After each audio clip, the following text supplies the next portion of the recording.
question is, why are only some of the Cat5 wires in a demarc terminated?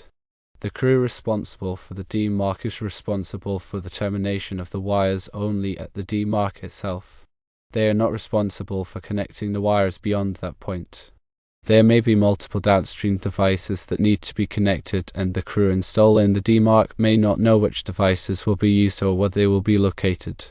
Leaving some wires unterminated allows for flexibility in future installations or reconfigurations, as additional devices or services may be needed in the future.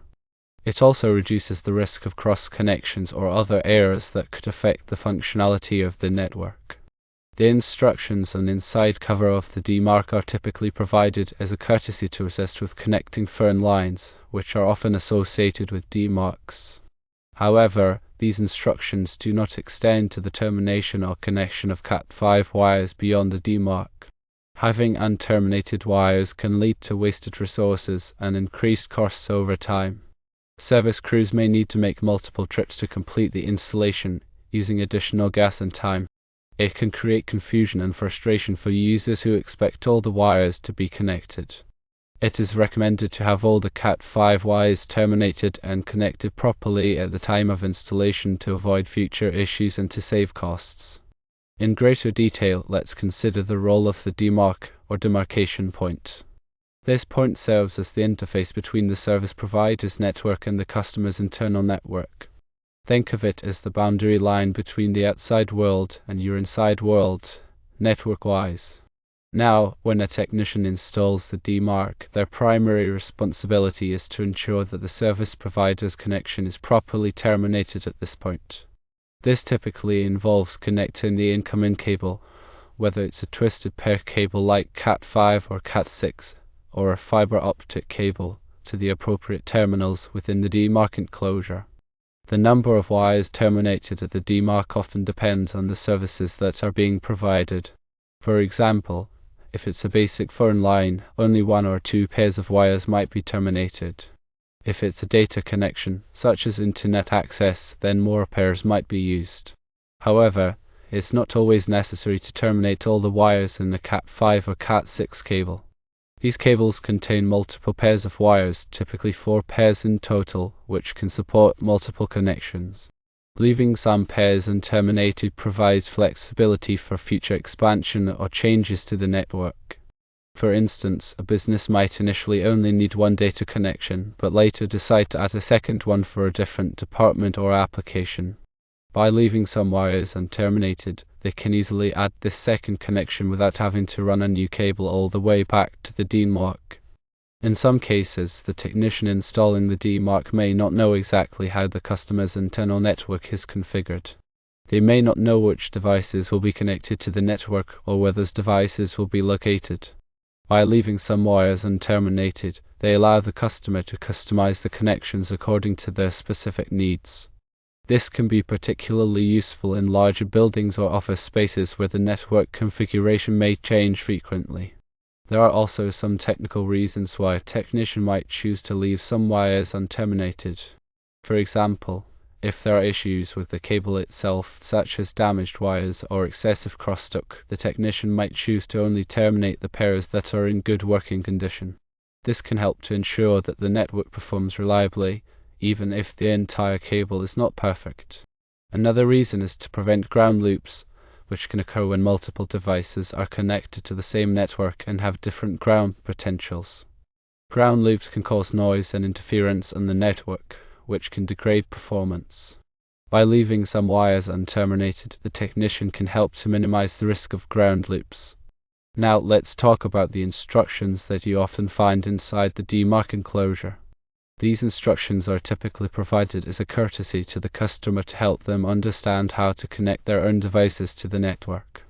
However, it's important to understand that these instructions are not a substitute for professional installation.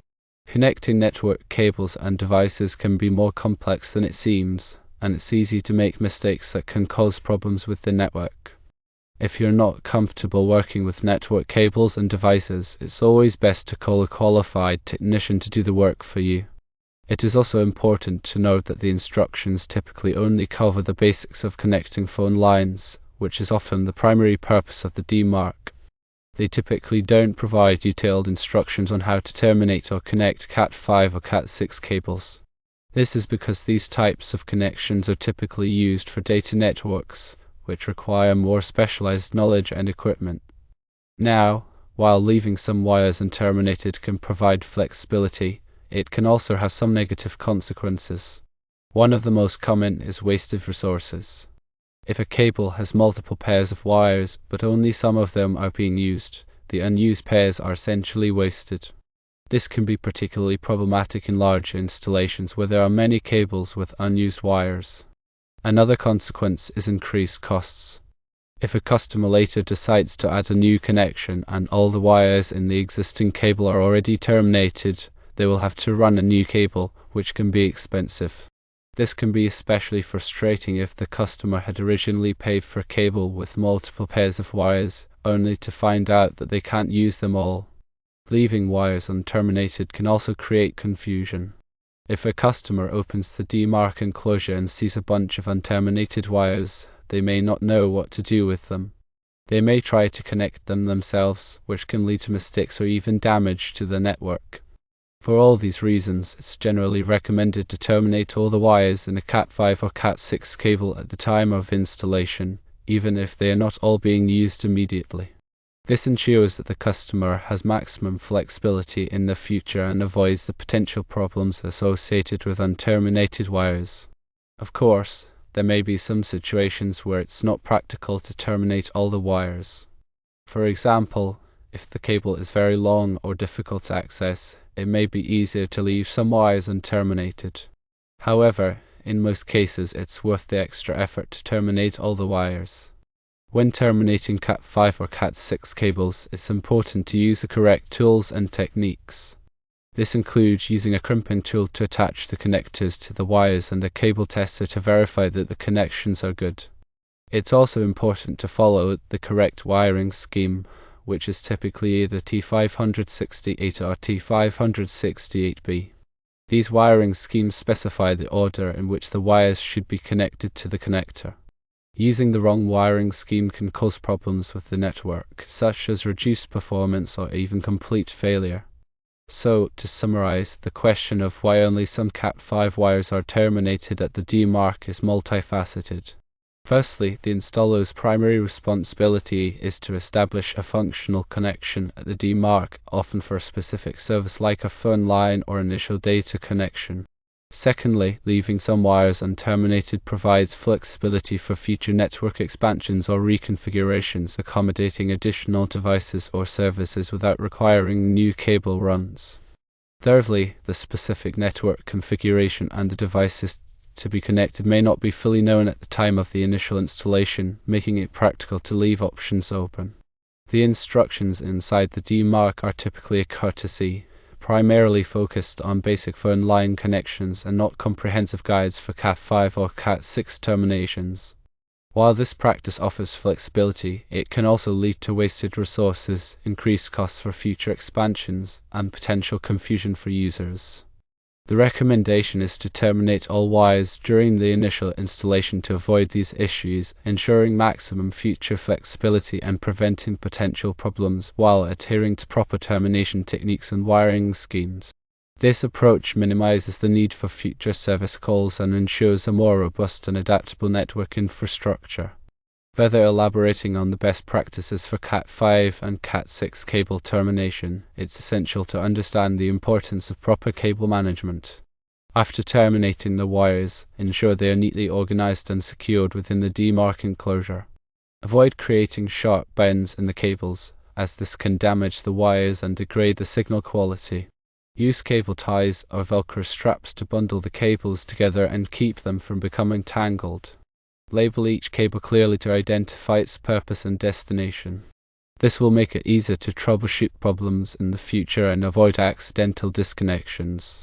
Use a cable tester to verify that all the connections are working properly. A cable tester can detect a variety of problems such as short circuits, open circuits, and crossed wires. If the cable tester identifies any problems, re-terminate the affected connections and retest them until they pass. When working with network cables, it's important to follow safety precautions.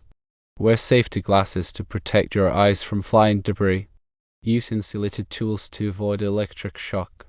If you're working in a confined space, make sure there is adequate ventilation. If you're not comfortable working with network cables, it's always best to call a qualified technician to do the work for you. They have the experience and equipment to do the job safely and correctly. In addition to the physical aspects of cable termination, it's also important to consider the software and configuration aspects of the network. Make sure that all the devices on the network are properly configured and that they are using the correct protocols. Use a network analyzer to monitor the network traffic and identify any bottlenecks or problems. Keep the network software and firmware up to date to ensure that it's running efficiently and securely. By following these best practices, you can ensure that your network is reliable, efficient, and secure. You can avoid many of the common problems associated with network cabling and ensure that your network performs at its best. Furthermore, when planning network installations, it's crucial to anticipate future needs. Consider the potential for increased bandwidth demands, the addition of new devices, and the integration of emerging technologies. Design the network infrastructure with scalability in mind, allowing for easy expansion and upgrades. This might involve using higher quality cables, such as Cat6 or fiber optic cables, which can support higher bandwidths and longer distances. It might also involve installing additional conduit or pathways to accommodate future cable runs. By planning ahead, you can avoid costly and disruptive upgrades in the future. Regular maintenance is also essential for keeping a network running smoothly. This includes periodically inspecting the cables and connectors for damage, cleaning the equipment to remove dust and debris, and testing the network performance to identify any problems. Keep a record of all the network configurations, including IP addresses, subnet masks, and gateway addresses. This will make it easier to troubleshoot problems and restore the network to its original state if necessary. Implement security measures to protect the network from unauthorized access. This might involve using firewalls, intrusion detection systems, and virtual private networks. Train employees on how to use the network safely and securely. By taking these proactive steps, you can minimize the risk of network downtime and ensure that your network remains reliable and secure. In conclusion, the decision to terminate all or only some of the Cat5 or Cat6 wires at the D mark is a complex one that depends on a variety of factors. By understanding the responsibilities of the installer, the potential benefits of leaving some wires unterminated, and the potential consequences of doing so, you can make an informed decision that's best for your specific needs.